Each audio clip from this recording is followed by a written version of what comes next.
ce soir, c'est la 18e édition de ce book club. Et donc, ce soir, on est finalement dans l'avant-dernière session du chapitre 3 sur l'animation. Chapitre 3 de la deuxième partie, hein, je rappelle, je vous donne toujours quelques repères. Et donc, cette deuxième partie, elle est structurée avec 3 temps, 3 postures. Donc, la première posture, le premier temps, c'est le cadrage avec la posture de coach. Le deuxième temps, c'est l'architecture avec la posture de consultant qui est expert en modalité. Et le troisième temps, c'est l'animation. C'est quand on est vraiment en situation d'animer le séminaire. Et là, la posture, c'est la posture de facilitateur. Donc, on a eu on a eu un bootcamp il y a 15 jours sur la posture de facilitateur. Et là, maintenant, on va être ce soir sur comment est-ce qu'on fait avec les points de repère sur qu'est-ce qu'on fait avec son corps pendant un séminaire, en quoi son corps peut être utile en tant que facilitateur pour adopter cette posture de facilitateur qui consiste finalement à guider les participants dans un cheminement qui est à la fois exigeant parce qu'on travaille et en même temps impliquant, donc avec des modalités qui sont souvent des modalités un peu surprenantes pour eux. Voilà. Donc, je vais commencer mon partage d'écran, comme d'habitude, et je vais lire le chapitre. Donc, on a 2 pages ce soir à lire. Alors, j'ai besoin d'un petit module là. Il faut installer des trucs sur Zoom en ce moment dans tous les sens. Donc, pour ceux qui ont le livre, ce soir, on est page 82 à 84. Voilà, donc c'est un chapitre qui est relativement court. Alors, partage d'écran, recopie d'écran, hop, voilà. Et là, normalement, vous devez voir mon écran avec le bouquin. Voilà, donc, avec le corps, être présent pour bien servir. Et donc, je lis et je commente. Donc, le séminaire va démarrer dans une demi-heure. Vous venez de finir les derniers réglages techniques. Les premiers participants arrivent. Est-ce que votre présence est accueillante? Est-ce qu'elle reflète de la disponibilité et de la sérénité? Le leader vient de faire son mot d'introduction. Vous prenez les choses en main et donnez la première consigne. Est-ce que votre présence est rassurante? Est-ce qu'elle donne aux participants envie de vous suivre? Vous êtes en plein milieu d'après-midi. La séquence de travail est difficile. L'énergie manque et vous allez expliquer la prochaine question sur laquelle vous anticipez un peu de découragement. Est-ce que votre présence est compréhensive, ne lâchant rien, mais avec douceur? Et donc, on voit que le mot commun entre ces 3 exemples, ces 3 illustrations, c'est évidemment le terme présence, et la question du corps est vraiment ce qui va nous aider sur la partie présence. La qualité de présence du facilitateur a beaucoup d'impact sur l'engagement des participants. Cette présence passe notamment par le corporel, votre posture physique, la façon dont vous vous déplacez avec calme ou dans l'agitation, ce que vous faites pour gérer les problèmes, ce que reflète votre visage, votre tenue vestimentaire, votre regard.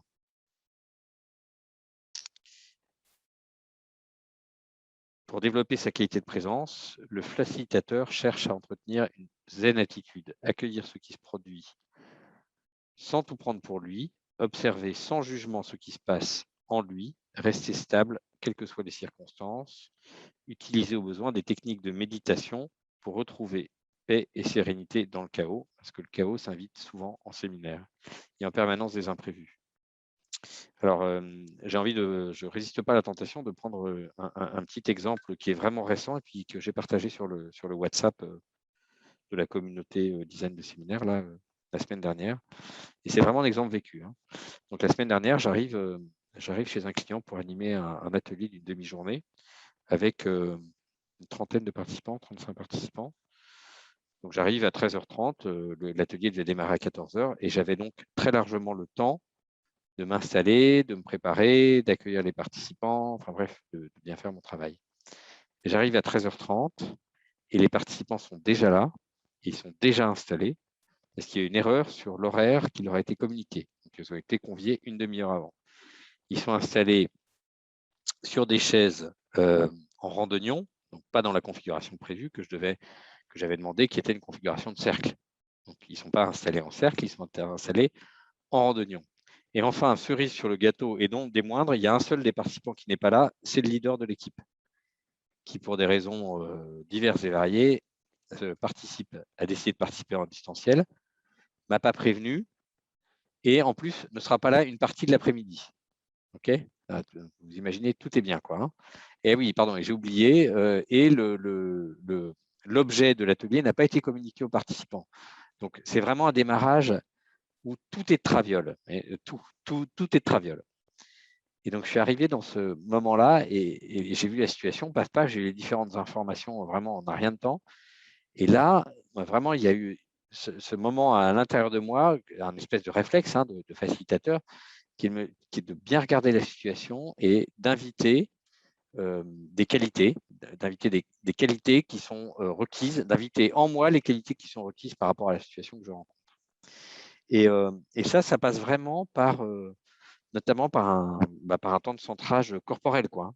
Et puis une attention particulière à ce que je reflétais sur mon visage. Est-ce que j'allais dire, est-ce que je dis il y a un problème, comment je reflète, qu'est-ce que je véhicule auprès des participants par mon attitude et par ce que je fais physiquement, quoi. Hein.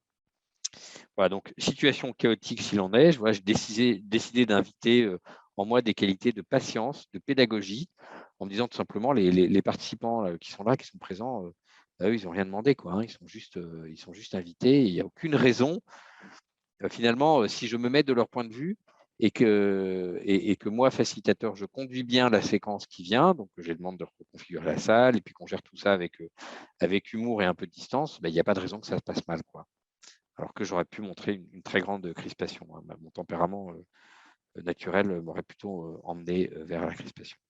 Voilà, donc je ne résistais pas à ça pour montrer ce que c'est qu'une situation chaotique, car le chaos s'invite régulièrement à la table du séminaire. Donc, quelques exemples croustillants. Hein. Leader qui dit le contraire absolu de ce qu'il avait prévu de dire. Participant mécontent. Crise de larmes, on en a, hein, venue de nulle part, ou en tout cas dont on n'identifie pas l'origine. Technique digitale qui plante. Tout arrive, tout peut se passer. Et donc, le facilitateur du séminaire, donc vous êtes alors en première ligne. Il faut prendre les choses en main, parce que c'est votre job. Et comment réfléchir efficacement si vous êtes abasourdi par ce qui se passe? Il est donc essentiel de savoir préserver votre état intérieur pour que la tête puisse faire son travail d'ajustement en temps réel. Un certain nombre d'aspects logistiques ont beaucoup d'importance et doivent être vérifiés en amont. Être entendu et vu quand on parle. Très basiquement, la configuration de la salle doit permettre à tous les participants de voir et d'entendre les intervenants lorsqu'ils s'adressent à eux. Le calme et la lumière. La salle doit disposer de lumière naturelle et être suffisamment calme. L'espace vital. Les modalités de travail prévues dans l'architecture, donc l'architecture, c'est-à-dire le design du séminaire, doivent pouvoir se jouer confortablement. Et pour ça, il faut venir sur place et tester la configuration de la salle. Des rares fois où je ne suis pas venu faire un repérage, je m'en suis mordu les doigts. J'ai ce souvenir cuisant d'un séminaire à Vienne, en Autriche, un séminaire de 3 jours avec une équipe de direction. Je n'avais pas pu vérifier, mais je ne m'étais pas renseigné sur la salle. Et en arrivant, on s'est rendu compte que la salle était une salle aveugle, sans fenêtre. Donc, 3 jours de séminaire dans une salle sans fenêtre, bon courage. L'affichage, la salle doit permettre d'afficher la production du séminaire au fur et à mesure de son déroulement, sur les murs, sur des panneaux. Donc ça, c'est des techniques, considérer la salle un peu comme un cockpit qui va recevoir les différentes informations qui sont produites pendant le séminaire. Et enfin, la technique, une connexion de qualité, si on doit montrer des vidéos ou autre chose, un vidéoprojecteur, des enceintes, des paperboards, des marqueurs, bref, des choses un peu basiques qui fonctionnent. Voilà. Alors, petit encart ici sur. Donc, vous voyez, on est sur des choses finalement assez basiques, mais quand j'ai récapitulé sous le terme corps, tout ce qui est un peu de l'ordre du physique, quoi. La salle, le ressenti qu'ont les participants dans la salle, la façon dont ils vont pouvoir s'y déplacer, c'est hyper important. Alors, veillez à votre langage non verbal. Nous ne maîtrisons pas ce que reflète notre visage. Certains ont un visage rayonnant en toutes circonstances, même lorsqu'ils sont à la peine, alors que d'autres ont toujours l'air préoccupés. Je prends un petit exemple personnel. Moi, j'ai pris conscience, parce que des confrères me l'ont dit, que j'ai souvent l'air très préoccupé et j'ai pris conscience que c'était notamment vrai quand je suis très concentré. Quand je suis très concentré, j'ai l'air très, très méchant. Et donc, ça me posait parfois problème en séminaire parce que les participants interprétaient de travers mon langage non verbal en se disant « Oh là là, il n'est pas satisfait de la façon dont le séminaire se déroule ». Pendant les pauses, il venait me voir, il me disait « Ça va, tout se passe bien ?» Je dis « Oui, pourquoi tout se passe bien, on travaille dur, mais tout se passe bien ». Et donc, j'ai développé une petite stratégie personnelle pour désamorcer ce problème lorsque je facilite un séminaire et que je perçois que c'est en train de se passer, c'est-à-dire que je vois que mes participants sont interpellés par quelque chose, je leur pose cette question, quoi. Je dis, est-ce que j'ai l'air très sérieux et très préoccupé? Ils disent oui, et je les rassure en leur disant, ouais, ne vous inquiétez pas, j'y peux rien, c'est comme ça, j'ai l'air sérieux quand je réfléchis. Et donc, on véhicule évidemment quelque chose par son physique, voilà, et on a énormément d'impact en fait. Notre posture, la posture de facilitateur peut vraiment faire que ça se passe bien ou que ça se passe pas bien. Il faut être vraiment 100% présent, 100% attentif, 100% dédié à la tâche, quoi. Et se mettre en condition. Et ça peut valoir le coup de venir un peu, avant le séminaire pour être zen, pour prendre son temps, quoi. Alors, quelques trucs sur l'organisation logistique, hein, des petits points de repère. Donc, voilà, J-30, 30 jours avant le séminaire, se mettre en relation avec le responsable du lieu, caler les horaires, vérifier la salle qu'elle répond bien aux besoins, se renseigner sur le matériel. À J-15, J-15 jours, venir faire un repérage pour s'assurer que tout fonctionne, s'imprégner du lieu. Moi, j'aime bien imprégner du lieu, sentir un peu le truc. Puis parfois, ça donne des idées, le lieu. J'ai un exemple de séminaire que, c'est ce que j'écris d'ailleurs. Hein. Il est fréquent que ce repérage permette de saisir des opportunités. Voilà, par exemple, il y a un beau chêne, là, on est en été, il fait chaud, la salle est un peu sombre, on se dit, tiens, et si on fait, sous ce beau chêne, si on fait un beau cercle de dialogue, quoi. Donc, on a une opportunité que sinon, on ne pourrait pas voir à distance. La veille, évidemment, il faut leur très tôt le matin, si c'est un séminaire juste une journée, venir tout installer sur place. Et le jour J, être disponible et présent pour gérer tous les imprévus, les impondérables, éventuellement des impressions de dernière minute, des petites choses à se procurer d'urgence.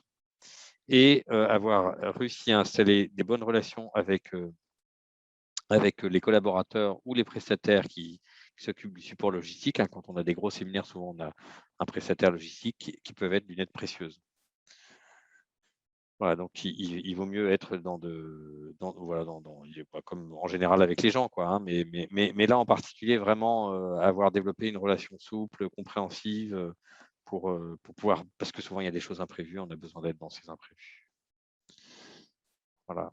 Alors sur le repérage, à nouveau, le repérage peut apparaître superflu et pénible, il est pourtant essentiel. Il vous permet de ressentir l'espace, de vérifier que la technique fonctionne bien, de créer une relation avec les autres qui sera bien utile le jour J. Il peut aussi vous donner des idées, ça j'en ai déjà parlé.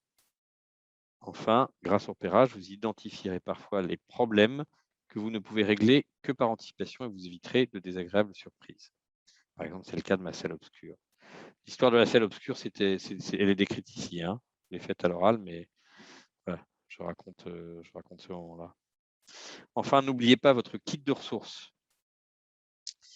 Alors, qu'est-ce que c'est que le kit de ressources? Eh bien, c'est la valise. Hein, c'est presque une valise. Moi, j'ai un sac qui est grand comme ça, dans lequel j'ai une dizaine de panneaux qui ont une face Velleda et une face non Velleda, donc une face effaçable hein, et une face sur laquelle on peut scotcher des demi-feuilles de paperboard. Donc, ces panneaux-là, ils ont servi des centaines de fois, et c'est d'ailleurs aussi quelque chose qui fait leur valeur, parce que quand les gens ont entre les mains, comment dire, voilà, ça a servi à des tonnes et des tonnes de conversations. Donc, et c'est bien comme ça. Mais j'ai aussi, je me trimballe systématiquement, voilà, mon kit de photolangage. Alors, même si j'ai pas prévu de faire un photolangage dans le séminaire, j'ai mon kit de photolangage avec moi. Okay, je me trimballe évidemment un stock de post-it, un stock de marqueurs, enfin tout un tas de trucs qui sont voilà, qui sont mon kit à moi, quoi. Voilà, donc les facilitateurs expérimentés se trouvent rarement dans une impasse parce qu'ils trimballent avec eux des tas de choses qui leur permettent finalement d'improviser en fonction des situations, d'improviser une séquence si jamais il y a besoin. Voilà. Et les plus organisés ont une mallette soigneusement compartimentée où tout est à sa place. Venir avec sa boîte à outils personnelle permet de faire face aux imprévus, ça aide à être zen, en sachant que le matériel est là, pas loin, juste au cas où. Voilà. Alors, est-ce que j'ai fait le tour? 82-84. Donc, comme évoqué ce soir, c'est un chapitre qui est assez court. En fait, quand j'ai réfléchi à la facilitation et au début, cœur et tête, pardon, dont je vais parler la prochaine fois, ça me venait assez clairement en synthèse. Hein, si vous ne pouvez pas venir avec au prochain book club, la prochaine fois on parlera du cœur. Le cœur, ça sert à sentir ce qui se passe dans le groupe. Okay, donc, être connecté à ce qui se passe dans le groupe, avoir les vibrations, savoir si là on est en train de les perdre ou si au contraire ils sont bien dedans. Et ça, c'est vraiment avec le cœur hein, qu'on le ressent. Et la tête, ça sert à prendre de bonnes décisions, à réfléchir, à dire attends, quelle pourrait être une séquence alternative parce que ce qu'on a prévu là, le coup d'après, ça ne marche pas bien. Et donc là, il faut pouvoir se servir de sa tête. Et le corps, je ne voyais pas très bien. En fait, je me disais, mais il y a quand même quelque chose de très corporel dans ce qu'on véhicule. Et même, il y a quelque chose quand même qui est assez, je ne sais pas comment dire dans les séminaires, qui est assez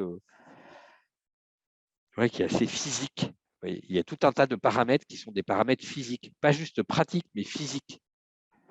La pièce, l'espacement, la bulle des gens, tout ça, ça parle du corps, quoi. Voilà ce que j'ai voulu véhiculer à travers ce chapitre qui s'intitulait donc, cette partie-là, avec le corps, être présent pour bien servir.